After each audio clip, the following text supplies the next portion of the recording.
दोस्तों, असांजे समाज में जेकॾहिं कंहिं बि मामले खे, चाहे उहो हक़ी हुजे या न हक़ी, जेकॾहिं उनखे पंहिंजे फ़ाइदे में करणो हुजे त पोइ उनखे सियासी बणाए छॾियो या उनखे लिसानी बणाए छॾियो या अञा बि आसान तरीक़ो आहे त उनखे मज़हबी बणाए छॾियो। सियासत, लिसानियात इन ते कंहिं ॿिए भेरे ॻाल्हाईंदासीं, पर अॼु जीअं त मुंहिंजो मौज़ू मीरपुर साकरो जे स्कूल में पेश आयल वाक़े बाबति आहे, सो उन जे करे मज़हबी हवाले सां ॻाल्हाईंदासीं। मज़हब जो ताल्लुक़ इंसान जी दिलि सां थींदो आहे। जेकॾहिं कंहिं बि समाज में धर्म जी तालीम दुरुस्त ॾिनी वञे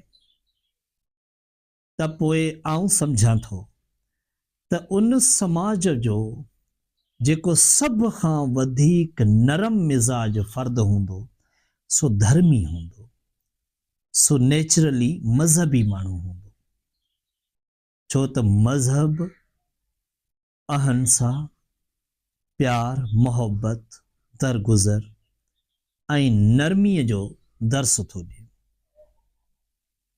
मज़हब कंहिं बि क़िस्म जी अॻराई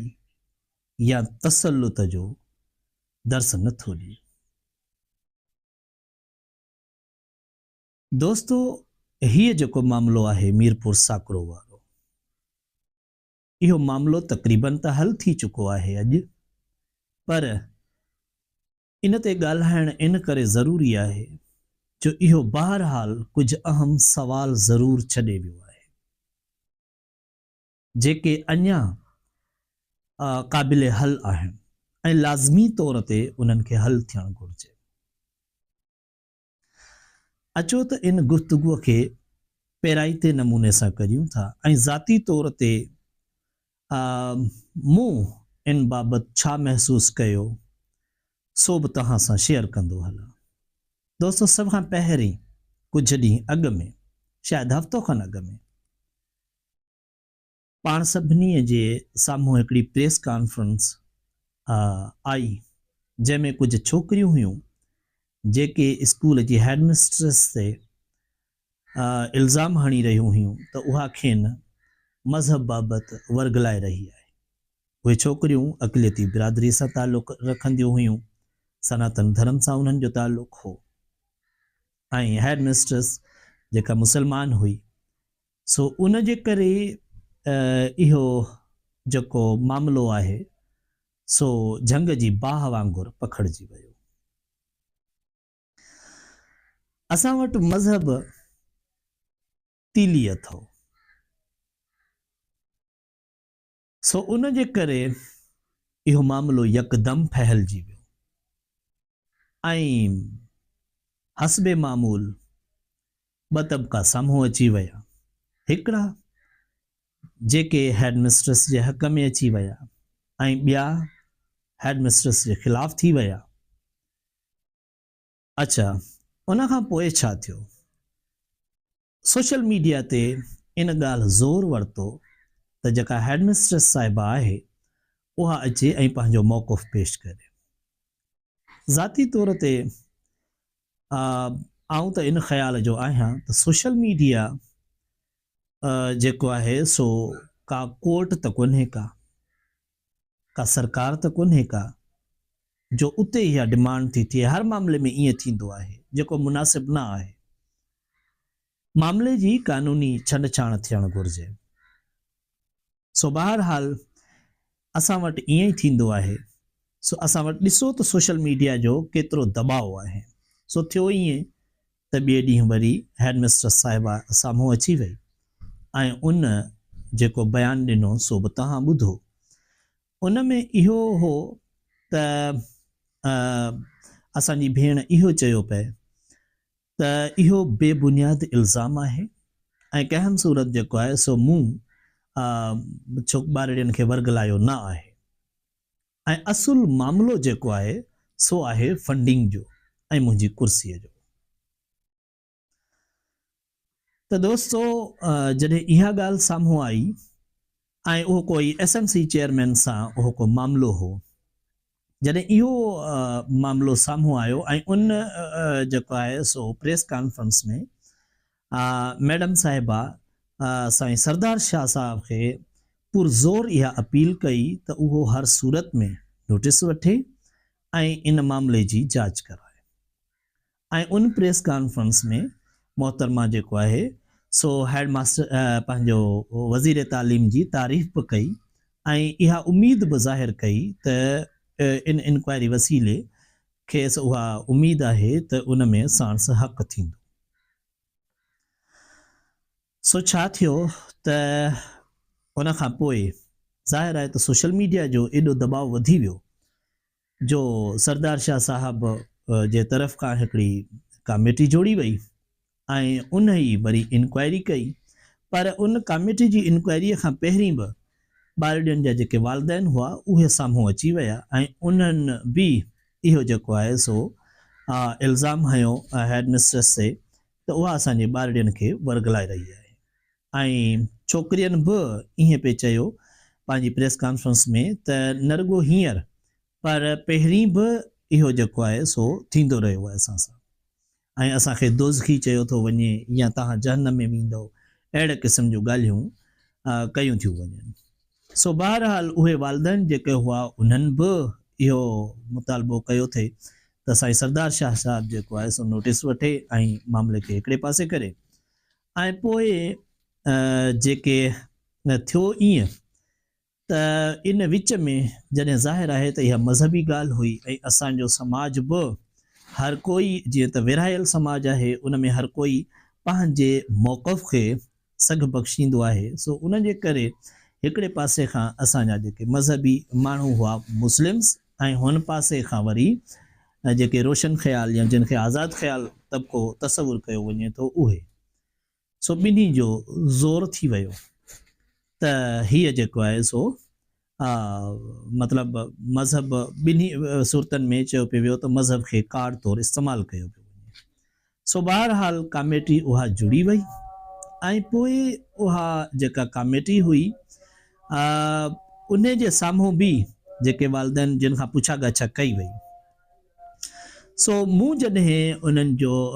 ॾिठो पिए त ज़ाहिर आहे त SMC चेयरमैन जो नालो हो ऐं उन खां अलावा बि हिकिड़े बाअसर ॿिए बि माण्हूअ जो नालो हो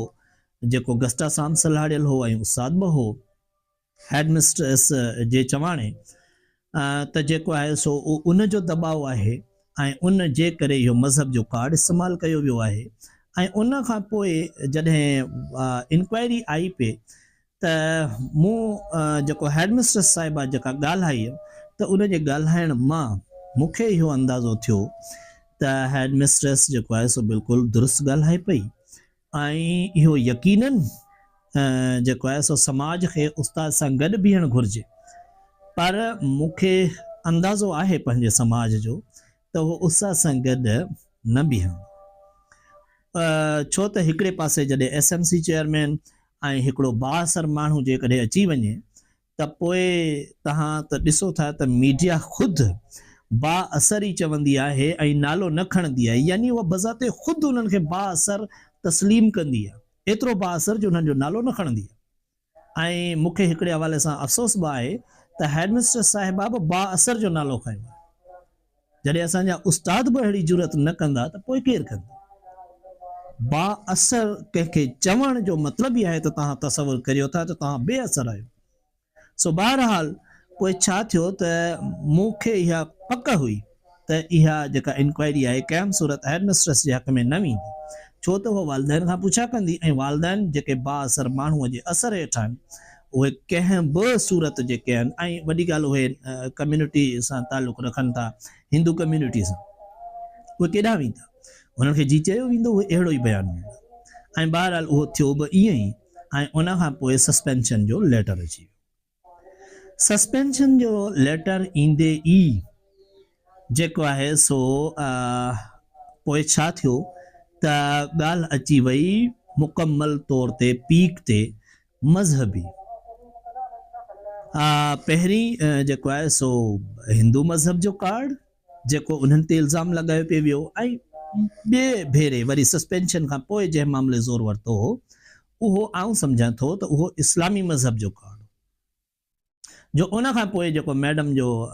बयानु आयो सो इहो बार बार इहो पियो आयो त छा असीं पोइ इस्लामियात खे न पढ़ायूं छा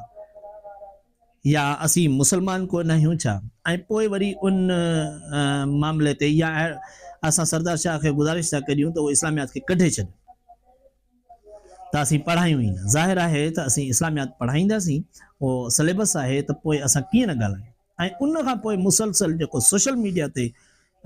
जेके मुख़्तलिफ़ क़िस्म जूं पोस्टूं आयूं उन्हनि में इहो बि आयो जाम सारियूं आयूं जेके मूंखे हींअर यादि थियूं अचनि त हीअ इस्लामी जमहूरिया पाकिस्तान आहे असांजो मुल्क इस्लामी आहे ऐं पोइ असां उन में इस्लामियात न पढ़ाए था सघूं छा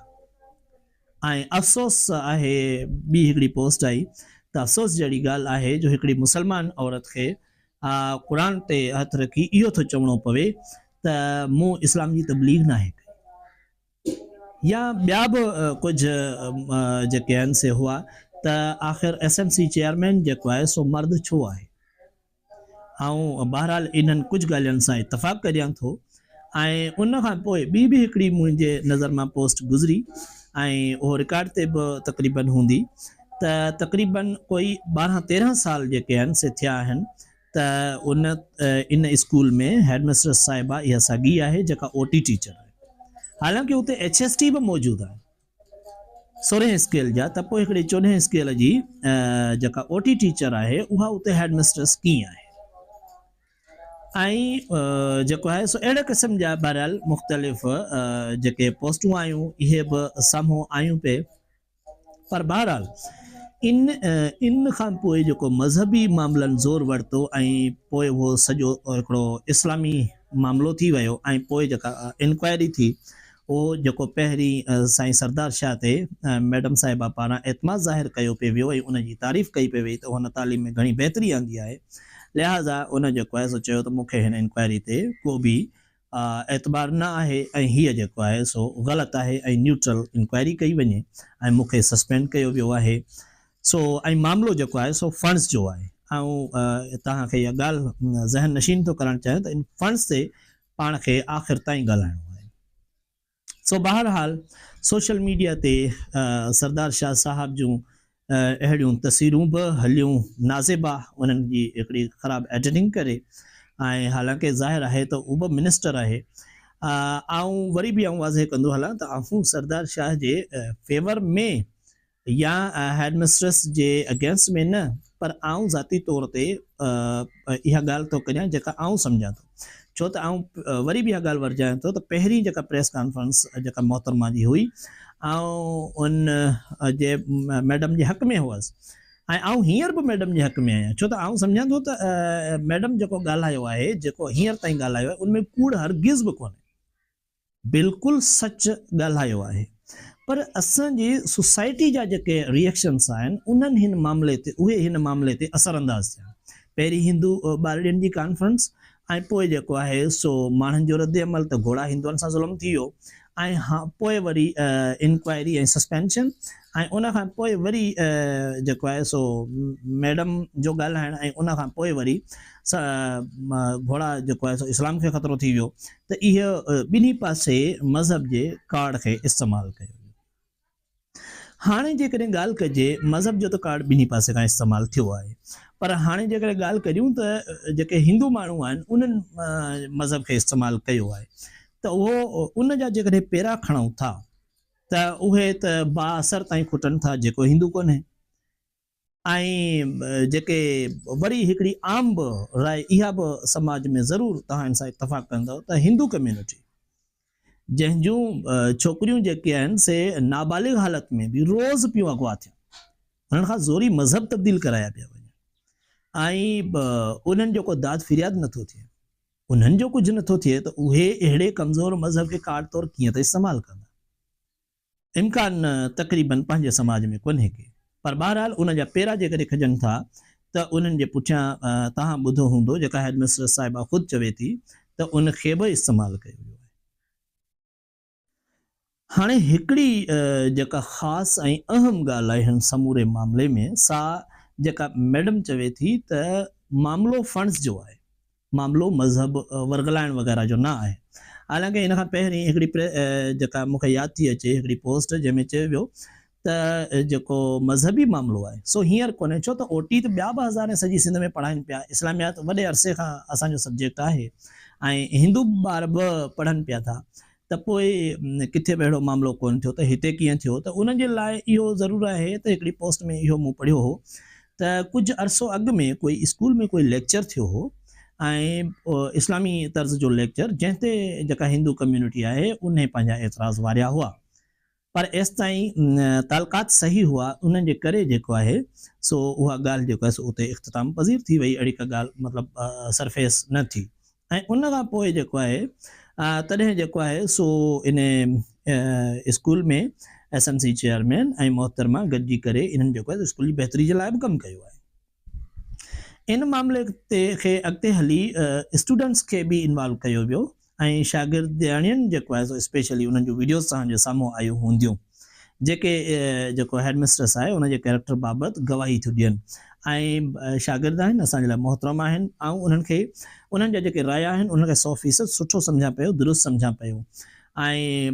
उहो जेको आहे सो उन्हनि उनजे कैरेक्टर ते उनजी स्कूल में आंदल बहितरीअ ते ॻाल्हायो आहे।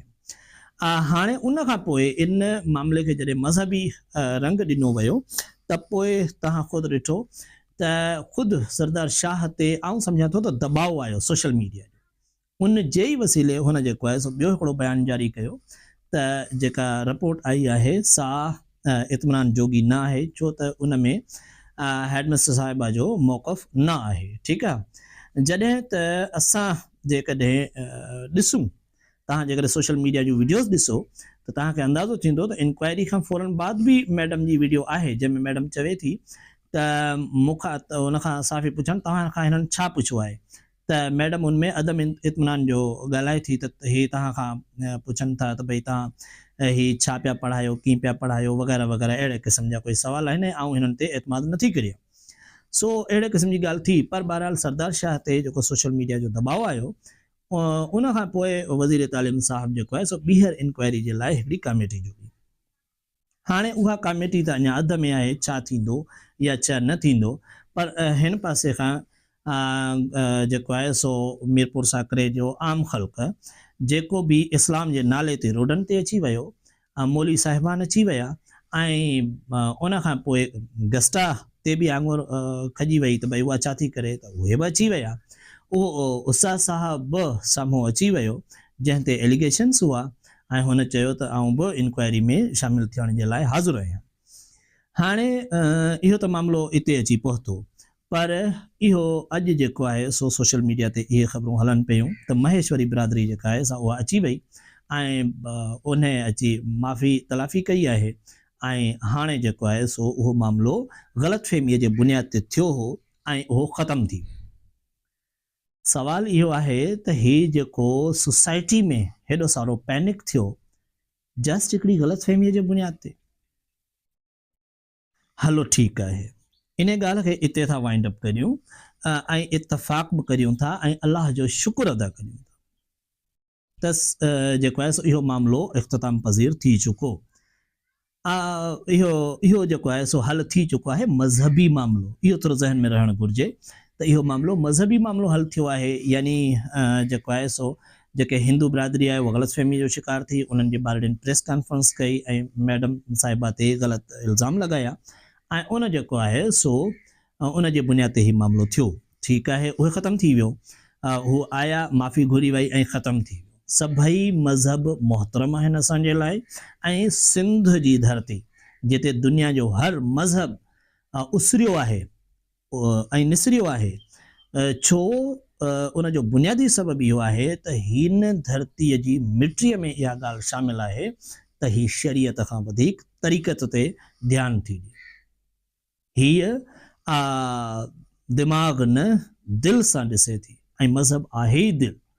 सो उन जे करे जेको आहे सो हिते हर मज़हब जे लाइ सदाईं जे लाइ एहतराम रहियो आहे ऐं सो उन जे करे जेको आहे सो मज़हबी मामिलो अल्हम्दुलिल्लाह जे करे ख़तमु थी चुको आहे त उन जे लाइ लख शुक्र करियूं था ऐं सॼी सिंध खे मुबारकबाद पेश करियूं था। पर फंड्स वारो मामिलो अञा बाक़ी आहे। जेको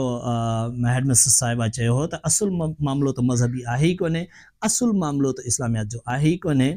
इस्लामियात जे हवाले सां बि मुंहिंजो ज़ाती रायो त इहो आहे त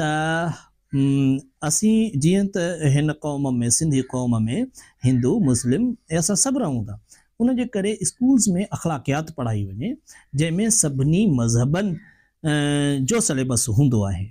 उन्हनि मां सुठियूं सुठियूं ॻाल्हियूं हूंदियूं आहिनि, उन्हनि सां असां में सभिनी मुहबतनि जे मज़हबनि जे लाइ हमआहंगी पैदा थींदी, प्यार पैदा थींदो ऐं हिकिड़ो बराबरीअ जो अहसासु थींदो। इस्लामियात जेकॾहिं कंहिंखे पसंदि आहे या हिंदू धर्म इट्स ओके, सनातन कंहिंखे पसंदि आहे, को बि मज़हब कंहिंखे पसंदि आहे, उनजी एक्स्ट्रा जेका आहे सा तालीमूं हासिलु करे सघे थो, उन में को इनकार कोन्हे। ऐं आउं चाहियां थो त मास्टर्स लेवल ते ज़रूरु इस्लामियात हिकिड़ो अलॻि सब्जेक्ट हुजणु घुरिजे। ऐं छो त असांखे सुठनि मज़हबी जेके आहिनि से माहिरनि जी ज़रूरत आहे, जेके इस्लाम जी हिकिड़ी बहितर ऐं सही तबलीग करे सघनि, जेके प्रोफेशनल ऐं एजुकेटेड हुजनि।